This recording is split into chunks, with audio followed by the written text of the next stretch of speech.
All right, we were talking about I Love Lucy. Describe your character, Carolyn Appleby. Well, Carolyn was the wife of, uh, at that time it was High Averback, who What character was he? he played my husband, Charlie Appleby. And he owned a TV station. And of course, Ricky always wanted to be on a show. And so they became friends, but she was sort of Lucy's nemesis. We always had a kind of not a love hate relationship, but I had a little Stevie and she had little Ricky. And so there was a rivalry there. But she had to be nice. Lucy had to be nice to Carolyn because her husband owned the radio station. So that's how we were friends. But before that character actually existed as that as High's wife, we started with the women's club, the Wednesday afternoon sewing bee, fine arts. Yeah, that was it. Yeah, and that was the very first Lucy that I ever did. That was she where she bribed me to vote for her for president, and I came out with the sweater and the bag and the so forth.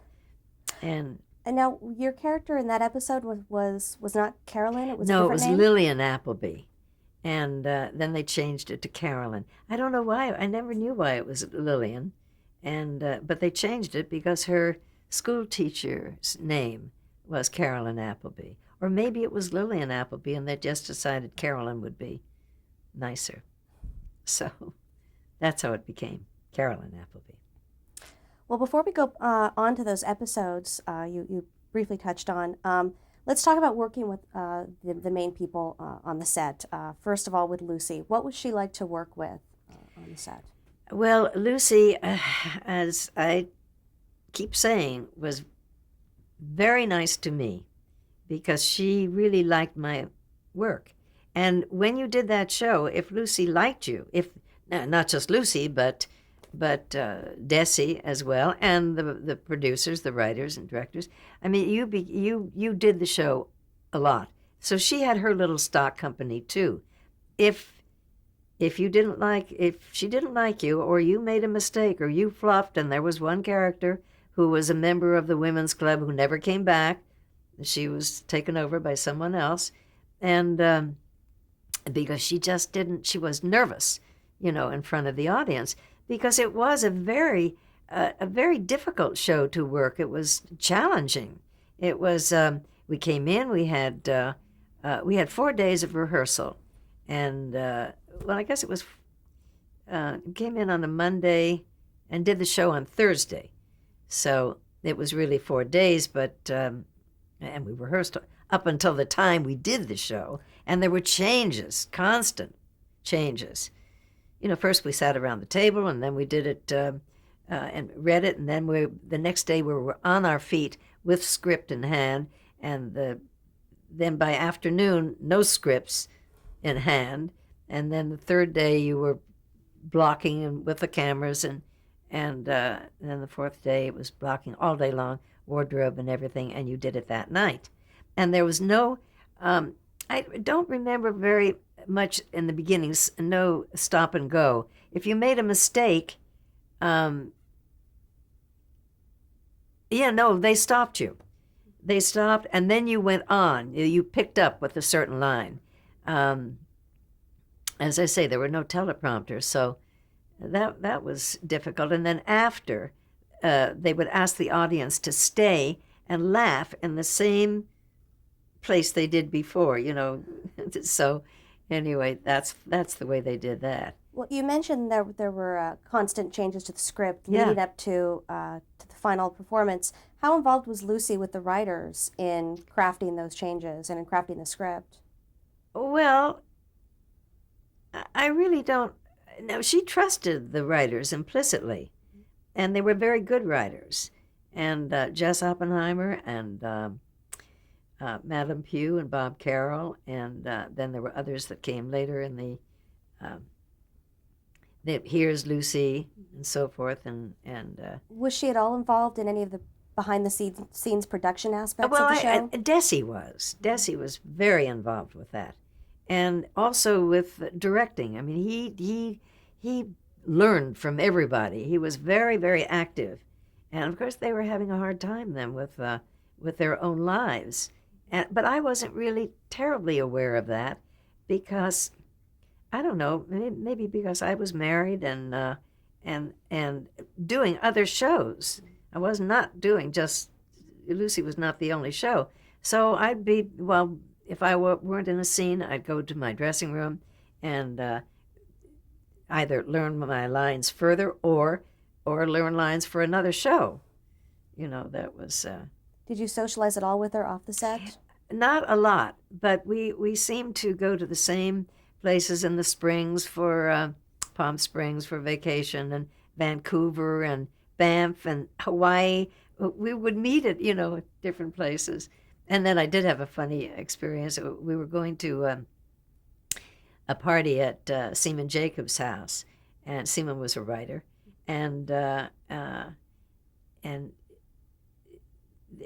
everybody was there. Not everybody was there, but anyway, whatever. The doorbell rang, and I went to the door, and it was Lucy. So I said, I was very surprised to see her because nobody said that she was coming. So Lucy comes in, she says, okay, where's the game? Like Guys and Dolls, I said, what game? And she said, June told me that it was a backgammon game. She was crazy about backgammon. And that's what Lucy did all the time. When she was not on the set, she'd go to her room, and one of her stand-ins or friends, or she had a group that were always on the show, background people. And so she'd play backgammon with them. Backgammon, yeah. You mentioned Desi. What was he like, personally and professionally? Very nice, very charming. As I say, it was kind of a hard time because we really didn't socialize a lot on the set. We worked very hard, and it was all work and not so much play. It was like doing a stage performance every time we did the show. It was because it wasn't filmed. It wasn't what they have today. They have the privilege or the cushion, of knowing that. I mean, I see them. They break up. They show all the bloopers and everything. They break up. They have a great time. They laugh at each other. We did not have that at all. I don't remember doing any show that had that kind of atmosphere. It wasn't Friends, and it wasn't even All in the Family was very much the same. I did that show, and I loved it. Oh, we'll definitely move on to that one later. What was it like working with, or how would you describe William Frawley and Vivian Vance, the co-stars? Well, they didn't speak to each other. And Bill came in with his racing form in his pocket all the time, and he couldn't wait to just rehearse and quickly go to his dressing room and check the form out and see who he was betting on. They didn't like each other at all. And Vivian had a strange. Later on, she was able to be more glamorous, but in the beginning, when they first hired Vivian, I think they saw her in a play in La Jolla, and loved her and decided she should play Ethel. But Ethel was kind of frumpy, and Vivian at that time was a very attractive stage actress. But she had to be kind of frumpy, and Lucy liked it when she had the bandana on her head and didn't look so hot and got a little heavy. She didn't like her to get too thin and look too good. There was always that thing on the show, that they didn't want you to look that good. They wanted you to be, That's funny. One of the directors said to me one time, Doris, you're the youngest character actress I know, because I was playing a character on the show, and everything was a little overboard. Today it's very natural and very, everything is laid back and very, people talk like this, they don't have to speak up. There we had to, you know, emphasize everything and make sure that the jokes were heard well, and you waited for your laughs and so forth. So it was really more like a stage performance, but knowing that the cameras were on you and to be careful of them. You mentioned briefly Jess Oppenheimer. How would you describe him? Jess was fun. I knew Jess socially as well because Jess and Charlie were good friends. And Jess was in the Coast Guard too, but he did not go overseas with Charlie. Jess was very funny. He had a funny mother. He was not married for a long time. And I remember a story he used to tell about his mother went to the movies with her. And she said, that lady in front of me, I can't see. So Jess said, you can see. He said, no. So she leans forward and she taps the woman on the shoulder. She says, excuse me, could you please take your hat off? I can't see the screen. So the woman said, I will, but you'll be sorry. And she takes the turban off that she was wearing, and her hair goes out like this. It struck me funny because his mother was very in the scene, a lot, Mrs. Oppenheimer. But Jess was fun, and then he married and had children, and he was fun. Yeah. Well, now, we're not going to go through every single episode you appeared on. Oh, no. But we do want to touch on a few of them, just to whatever recollections you have from the experience. Well, I think that one of my favorite shows was the Baby Picture Show. Well, beside the Harpo Marx, which everyone has seen a million times. And I love that because I just love the routine that Lucy did with Harpo, the mirror routine, and because it was done so perfectly, And anyway, I love my character, and if they cut my glasses off so that I couldn't recognize anyone, because she was, the thing is with that show, you were whatever the writers wanted you to be at the moment. I could be nearsighted, I could be farsighted. I had the glasses, I didn't have the glasses. I had the baby, I didn't have the baby. It was, What was it like working with Harpo Marx on that episode? Well, he was charming. Yeah, nice, really nice guy. Did you get to see him out of the Harpo Marx character? Yeah. But a quiet man, he was not hilarious. He was not Groucho. He was Harpo. And then he did the concert for us after and played the harp and everything. Yeah. I loved it because I was one of the blondes that he was chasing all the time, who did the bit with the, he'd take his knee and grab my hand, and then I'd hold his knee up, push the knee down, everything was kind of overdone, but fun. But then one of the other episodes that I really loved was the Baby Pictures, where they just forbid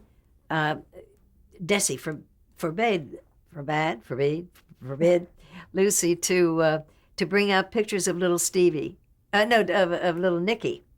Ricky. Oh, it's time for another break. Anyway,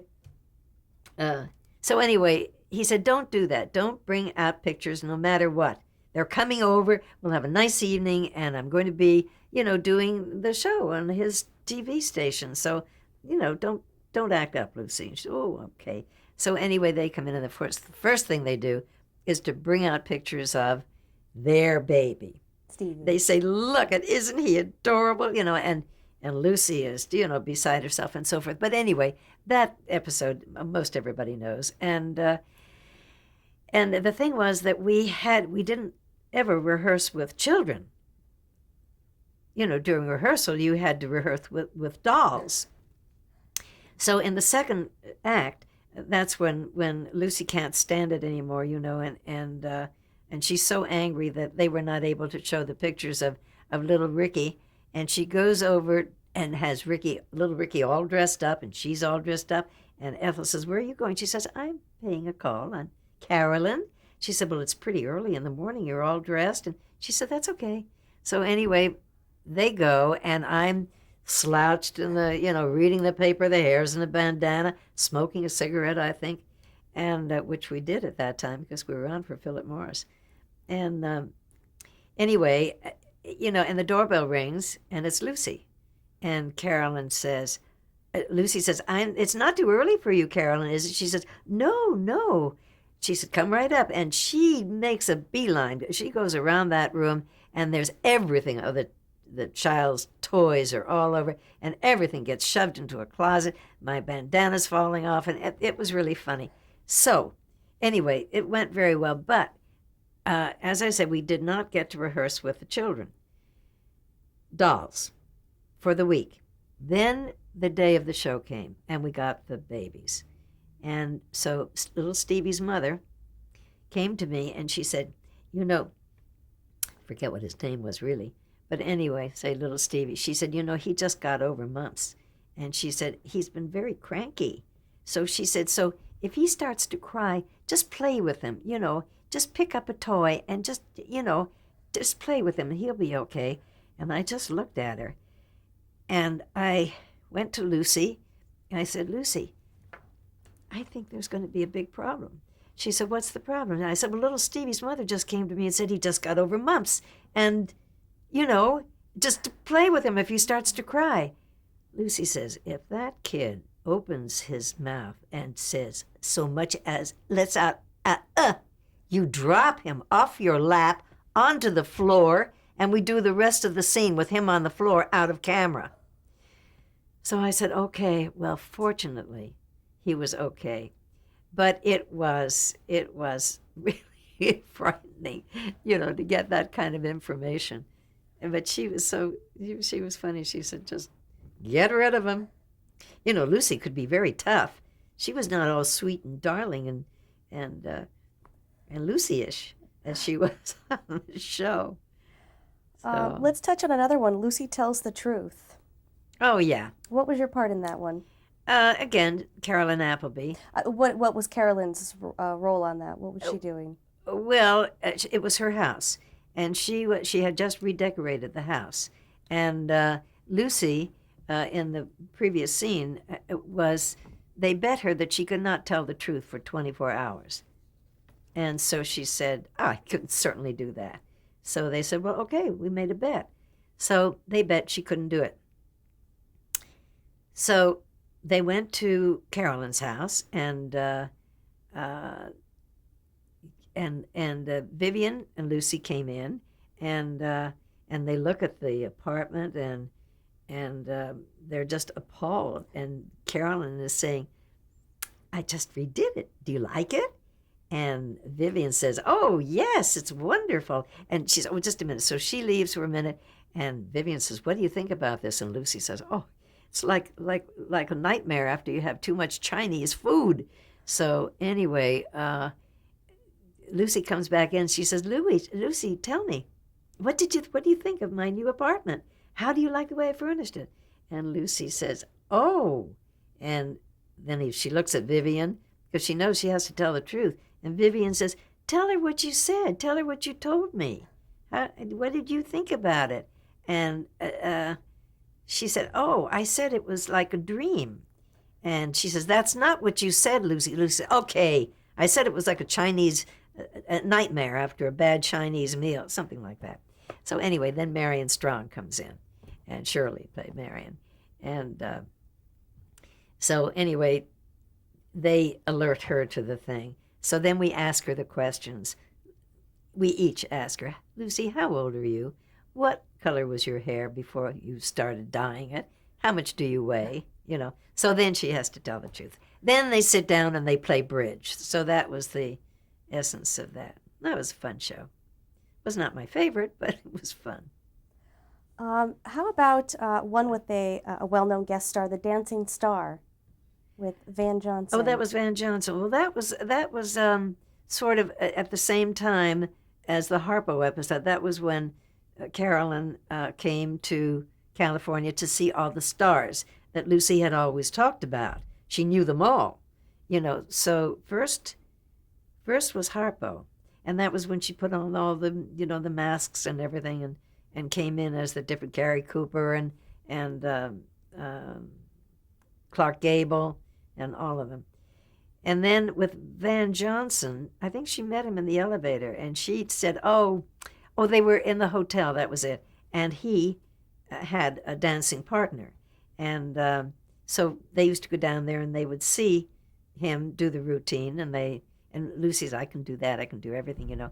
And so she met him in the elevator one time, and she said, "Oh, Mr. Johnson, I just love you, and I love the way you dance, and I love the way you do this and that, you know." And he said, "Well, you seem to know my routine very well." She said, I do, I know everything. So anyway, they said goodbye, and that was the end of it. And then she tells Desi that she's met Van Johnson, and so then it turns out that Van Johnson's partner breaks her ankle. So who's going to take her place? So then Van Johnson is receptive because she does seem to know everything, and she rehearses with him, and everything is wonderful. And then they do the routine, and she's adorable, and she was cute doing that. And then comes the night of the show, and she gets stage fright. And they're singing, I like New York in June, how about you? And that was very cute. She sang and danced with him, but everything was I like New York in June. How about you? You know, I mean, it was terrible at first, and then everything was fine. That was a cute episode. The last one I wanted to touch on was another with a well-known guest star, was Lucy and Superman. Oh, yeah. Well, that was one of my favorites because that was when Lucy and I had a big confrontation about who was going to give the birthday party for their child. Was it going to be my child or was it going to be her child? And she said, well, I think it should be little Ricky's birthday. And I said, well, I don't, because I made the announcement first that I was going to give the party for Stevie. So they got into a thing about when they were born, who was the older, and finally it became daylight saving time and New York time versus California time. Well, he was born in New York and he was born in California, so it's 3 hours different. So he's older, you know. So and anyway, I loved doing that because I liked working with Lucy, you know. What about working with George Reeves on that? He appeared on that Oh episode. yeah. Well, of course he was terrific, and that was a very funny episode. And that poor Lucy was out on the balcony, you know, on the ledge, getting drenched, and she had the pigeons all over her. Now I tell you, I admire that because I like birds, but I don't like pigeons all over me, on my head and shoulders and everything, and it was quite something. How did they manage that? Well, they had a bird trainer there, and they did manage it, and of course it was not a high thing like, you know, it was pretty high, and on the ledge it was, and she did everything. I mean, they drenched her. It was awful. And he told a funny story about, was he leaving there, or was it was it when he did Superman on TV? Oh yeah, that's right. He was leaving his set one time in costume because he had to be somewhere, but he also needed gas in the car. So he stopped at a gas station, he said, at a very remote place. And he said, he pulled into the station, and then some kids started coming around. And they were saying, yeah, there's Superman, fly. And they're rocking the car. He said he was so scared. He said, never mind the gas. And he turned on the ignition and went off. He said it was really frightening because they were, you know, adamant. If you had one episode of all the I Love Lucy episodes to choose from as your favorite, which one would it be? Oh, probably the baby pictures. Probably. Yeah. I think so. You also appeared later in the 60s on her next sitcom, The Lucy Show. Yeah. Talk a little about that. How did that show compare with I Love Lucy? Well, not favorably. It was just, that was, let's see, Desi was not in that show, as I recall. But there were guest stars. Yeah, I worked with Petula Clark and, oh dear. And, oh dear, who did the quiz show? Art Linkletter? Yeah, Okay. I think Art Linkletter. Yeah, they were fun. They were just not the same. It just wasn't the same. Well, now how had it changed working with her since her breakup with Desi? Was her demeanor different, or was it just the demeanor on the set different? Well, yes, I think so. I mean, in the beginning, before they were separated, it was, even though I said we worked hard and everything, we did. But at the same time, you know, it there was laughter. It was pleasant, and we were not aware of anything. Then later it became, quieter and more difficult. And then with Here's Lucy, he was gone, and she was alone. And then I forget exactly the sequence, but they were going to do another show um, where Vivian had left at that time, and they were going to do a show where I was going to play. Oh, you're thinking of Here's Lucy, the third show. Yeah, that's right. It was the third show. I was going to play his secretary, uh, Gail Gordon's secretary, and I was the smart secretary. Lucy was going to be the dumb secretary, and we did a pilot of that, and we were set to do it. And I think that I had almost signed the contract, and then they changed their mind. Lucy decided that she wanted to work with. She wanted the children to be more a part of the show. So while I didn't continue in that character. There was no smart and dumb secretary. What was it like working with Gail Gordon? You mentioned Oh, him. he was terrific. He was a wonderful actor and fun. And it's hard to say what it was like working with people. They were also professional. They were good actors, and you enjoyed working with them. Not like uh, well, I shouldn't say. Anyway, Well, today, how well are you still known as Carolyn Appleby? How well recognized are you for fans? I'm still recognized, believe it or not. Yes, and it's just it's well, some people recognize my voice more than they recognize me, and it was very funny. I was in a ladies' room with a friend at one time in Palm Springs, and we were talking in our little cubicles. And so when I came out, this woman was standing there. She said, I knew you. I knew you. You're Carolyn. So anyway, I was recognized in many, many different places here, Europe, uh, which always surprised me because there was uh, well, actually, I was in Paris with my mother. Charlie was in New York then, I think, with Durante.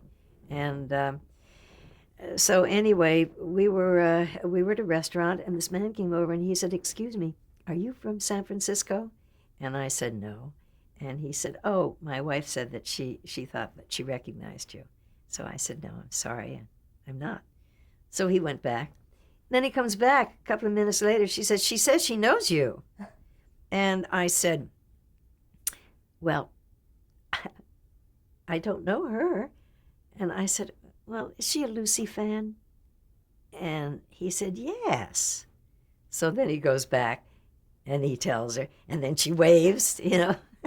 And then he comes back. She said, "I told you so. I told you I knew her." But this Well, has happened. let's stop right there and change the tape. Oh my